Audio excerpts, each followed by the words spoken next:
it has the potential, however small one may regard that probability, but it is non-trivial. It has the potential of civilizational destruction. There's movies like Terminator, but it wouldn't quite happen like Terminator because the intelligence would be in the data centers. Right. The robot's just the end effector. Regulations are really only put into effect after something terrible has happened. That's correct. If that's the case for AI, and we only put in regulations after something terrible has happened, it may be too late to actually put the regulations in place. The AI may be in control at that point. You think that's real? It is conceivable that AI could take control and reach a point where you couldn't turn it off, and it would be making the decisions for people. Yeah, absolutely. Absolutely. No, that's definitely where things are headed, for sure. I mean, the reason OpenAI exists at all is that Larry Page and I used to be close friends, and I would stay at his house in Palo Alto, and I would talk to him late into the night about AI safety. And at least my perception was that Larry was not taking AI safety seriously enough. What did he say about it? He really seemed to be one sort of digital superintelligence, basically digital God, if you will, as soon as possible. He wanted that? Yes. He's made many public statements over the years that the whole goal of Google is what's called AGI, artificial general intelligence or artificial superintelligence. And I agree with him that there's great potential for good, but there's also potential for bad. And so if you've got some radical new technology, you want to try to take the set of actions that maximize the probability that it will do good and minimize the probability it will do bad things. Yes. It can't just be hell for leather. Let's just go, barreling forward and, hope for the best. And then at one point, I said, well, what about, we're going to make sure humanity's okay here. And then he called me a speciesist. Did he use that term? Yes. And there were witnesses. I wasn't the only one there when he called me a speciesist. And so I was like, okay, that's it.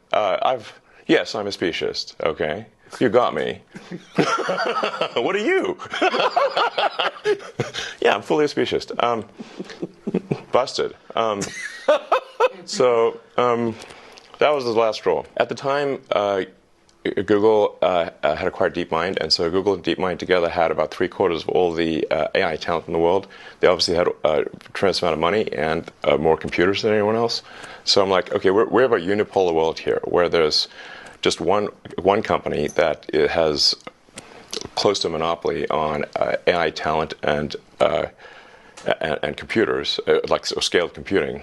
And the person who's in charge doesn't seem to care about safety. This is not good. So then I thought, what's the furthest thing from Google would be like a nonprofit that is fully open, because Google was closed for profit. So that's why the open in OpenAI refers to open source, transparency, so people know what's going on. Yes. And that we don't want to have like while I'm normally in favor of for profit, we don't want this to be sort of a profit maximizing demon from hell. That's right. That just never stops. Right. So that's how OpenAI was. So you want speciesist incentives here? Incentives that. Yes, I think we want pro-human. Yeah. Let's make the future good for the humans. Yes. Yes, because we're humans. So can you just put it? I keep pressing you, but just for people who haven't thought this through and aren't familiar with it, and the cool parts of artificial intelligence are so obvious. Write your college paper for you, write a limerick about yourself. Like, there's a lot there that's fun and useful. But can you be more precise about what's potentially dangerous and scary? Like, what could it do? What specifically are you worried about? Okay, going with old sayings, the pen is mightier than the sword. If you have a super intelligent AI that is capable of writing incredibly well and in a way that is very influential, convincing, and is constantly figuring out what is more convincing to people over time, and then enters social media, for example, Twitter, but also Facebook and others, and potentially manipulates public opinion in a way that is very bad. How would we even know? What's happening is they're training the AI to lie.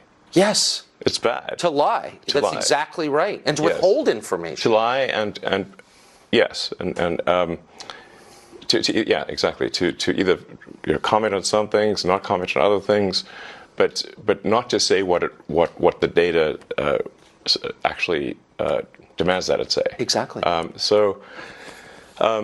How did it get this way? I thought you funded it at the beginning. What happened? Yeah, well, that would be ironic. But the most ironic outcome is the most likely, it seems. I'm stealing that. That's good. That's actually a friend of mine, Jonah, who came up with that one. I actually have a slight variant on that, which is the most entertaining outcome is the most likely. But that's entertaining as viewed from a third-party viewer. Right. Like, so if we're like an alien from TV on show. High. Yes.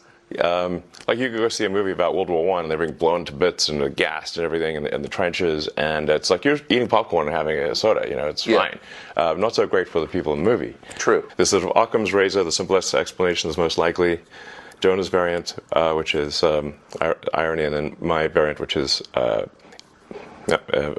most entertaining as seen by a third-party audience, which seems to be mostly true.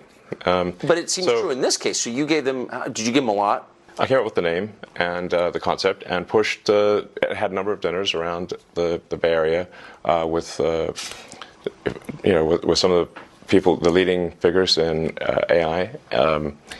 And I helped recruit the initial team. In fact, the Ilya Sutskever, who was really quite fundamental to the success of OpenAI, I put a tremendous amount of effort into recruiting Ilya, and he changed his mind a few times and ultimately decided to go with OpenAI. But if he had not gone with OpenAI, OpenAI would not have succeeded. I really put a lot of effort into creating this organization to serve as a counterweight to Google. And then I kind of took my eye off the ball, I guess, and they are now closed source, and they are obviously for profit, and they're closely allied with Microsoft. In effect, Microsoft has a very strong say, if not directly controls OpenAI at this point. So you really have an OpenAI Microsoft situation, and then Google DeepMind are the two sort of heavyweights in this arena. So it seems like the world needs a third option. Yes. So I think I will create a third option, although it's starting very late in the game, of course. Can it be done? I don't know. I think we'll see. It's definitely starting late, but I will try to create a third option, and that third option hopefully does more good than harm. Like the intention with OpenAI was obviously to do good, but it's not clear whether it's actually doing good or whether it's. I can't tell at this point, except that I'm worried about the fact that it's being trained to be politically correct, which is simply another way of being saying untruthful things. Yes. So that's a bad sign.